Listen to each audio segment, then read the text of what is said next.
ഇന്നിപ്പോൾ അപ്പൂൻ്റെ ബർത്ത്ഡേ ആണ്. അപ്പം ഞാൻ ഒരു പായസം ഉണ്ടാക്കാമെന്ന് വിചാരിച്ചു. അത് നെയ്യ് ഒരു 1.5 ടേബിൾ സ്പൂണോളം ഉണ്ട് കേട്ടോ, ഇട്ടിട്ടുണ്ട്. ഉണ്ടാക്കണത് ക്യാരറ്റും സാവലേരിയും കൂടിയ പായസമാണ് കേട്ടോ.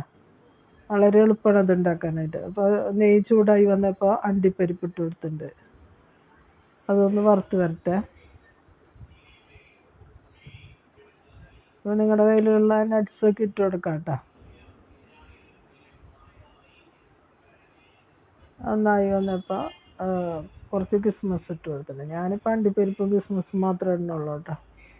അപ്പോൾ അപ്പൂനൊന്ന് 5 വയസ്സാവാണ്. സ്കൂളിലൊക്കെ പോയിൻ്റെ ആൾ നൈറ്റിലാണ് പരിപാടിയൊക്കെ. അപ്പോൾ കുറച്ച് നെയ്യും കൂടി ഇത് എടുത്തതിന് ശേഷം നമുക്ക് സ്വല്പം നെയ്യും കൂടി ഒഴിച്ച് കൊടുക്കാം. എന്നിട്ട്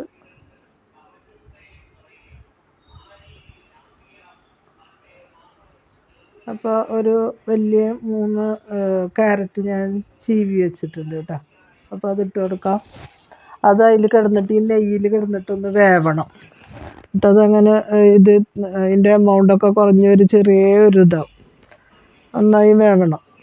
അപ്പോൾ ഒരു ദിവസമൊക്കെ ഇരിക്കുമ്പോൾ പായസം കേടായി പോവരുത്. അപ്പോൾ ക്യാരറ്റ് നന്നായി വേവണ വരെ നമ്മൾ ഈ നെയ്യിലിട്ടിട്ട് വേവിച്ചെടുക്കാം. നല്ല ടേസ്റ്റ് ആട്ടോ ഈ പായസം. പിള്ളേർക്കൊക്കെ ഭയങ്കര ഇഷ്ടമാവും. എന്നാൽ വളരെ എളുപ്പമാണ്. നമ്മുടെ വീട്ടിലുള്ള ഒക്കെ ഐറ്റംസ് വെച്ചിട്ട് നമുക്ക് ചെയ്യാവുന്നുള്ളൂ. ഇപ്പോൾ ക്യാരറ്റൊക്കെ നമ്മുടെ വീട്ടിലുണ്ടാവുമല്ലോ.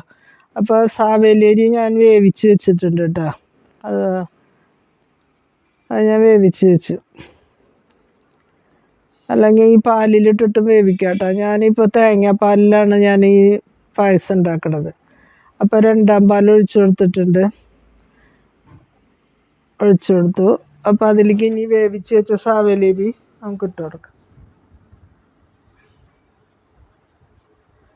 ഇപ്പോൾ പാലിലാണ് ഉണ്ടാക്കണമെന്ന് വെച്ചാൽ നമുക്ക് ഇതുണ്ട, ഞാൻ വേവിച്ച് വെച്ചാണ് അതിലേക്ക് ഇട്ട് കൊടുത്തിട്ടുണ്ട്.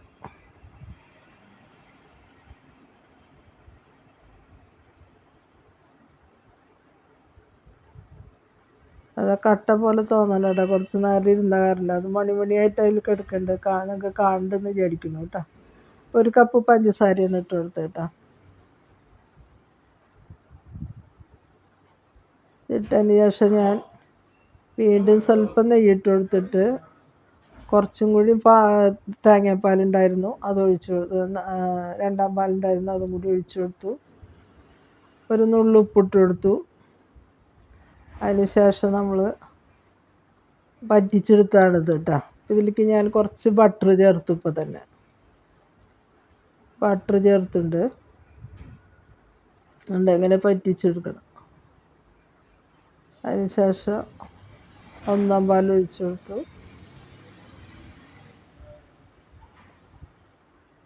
ഒരു സ്വല്പം 1-ാം പാലും കൂടി ഒഴിക്കുന്നുണ്ട് കേട്ടോ.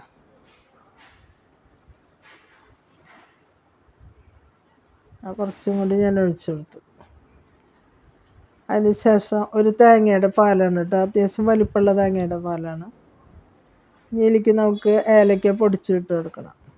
ഈ ബട്ടർ ചേർക്കുമ്പോൾ ഭയങ്കര ടേസ്റ്റ് കേട്ടോ. പായസത്തിന് ഒരു പ്രത്യേക ടേസ്റ്റാണ്. 1 ടേബിൾ സ്പൂണോളം ബട്ടർ ഞാൻ ചേർത്തിട്ടുണ്ട് കേട്ടോ. ഇങ്ങനെ കുറുതായിട്ടുള്ളൊരു പായസമാണ് കിട്ടുക നമുക്ക്. ഇനിയിപ്പോൾ ഇതിലേക്ക് അണ്ടിപ്പരിപ്പ് കിസ്മസ് ഇട്ട് കൊടുക്കണം.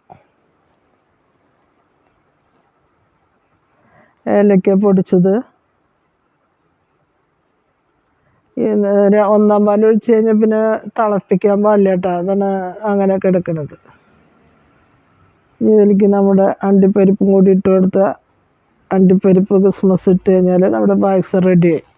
വളരെ ടേസ്റ്റി ആയിട്ടുള്ള നമ്മുടെ പായസം റെഡി ആയിട്ടുണ്ട്. വളരെ എളുപ്പത്തിൽ കുട്ടികൾക്കൊക്കെ ഉണ്ടാക്കി കൊടുക്കാൻ പറ്റിയ നല്ല ഹെൽത്തി ആയിട്ടുള്ള പായസമാണ്. നിങ്ങൾക്ക് ഇഷ്ടപ്പെട്ടാൽ ലൈക്ക് ചെയ്യാനും ഷെയർ ചെയ്യാനൊന്നും മറക്കരുത്. ഇതാണ് നമ്മുടെ പായസം. ഉണ്ടോ, വളരെ ടേസ്റ്റിയാണ്. അപ്പോൾ നിങ്ങൾ ഇതേപോലെ ഉണ്ടാക്കി നോക്കുക. അപ്പോൾ ഈവനിങ്ങിൽ വരുമ്പോഴേക്കും പായസം റെഡി ആയിട്ടുണ്ട്. ബിരിയാണിയൊക്കെ കൊടുത്ത് വിട്ടിട്ടുണ്ട്. ഇനി നിങ്ങൾക്ക് ഇഷ്ടപ്പെട്ട ലൈക്ക് ചെയ്യാനും ഷെയർ ചെയ്യാനും മറക്കരുത്.